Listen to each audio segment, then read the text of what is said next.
Sir 12वीचे exam 10 फेब्रुवारीपासून 18 मार्चपर्यंत चालणार आहेत, तर एका एका विषयासाठी जास्त दिवस म्हणजे मिळणार आहेत का अभ्यासासाठी? Yes, very good question.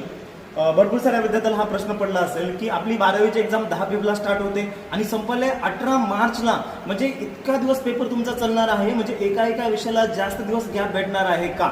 Yes. तर हा विद्यार्थी मित्रांनो तुमच्या माइंडमध्ये पडणारा प्रश्न आहे.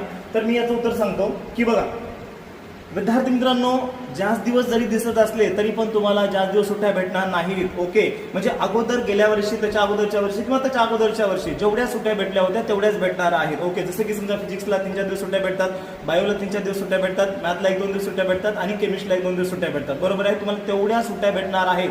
आणि इथं स्टार्टिंग डेट जरी समजा 10 फेब्रुवारी असली, एंडिंग डेट जरी समजा 18 मार्च असली, तरी पण हा गॅप विद्यार्थी मित्रांनो ऑप्शनल सब्जेक्टचा असतो. ओके, त्याच्यामुळे अभ्यासाला जास्तीत जास्त लागा 2 महिने बाकी आहेत. Wish you all the best.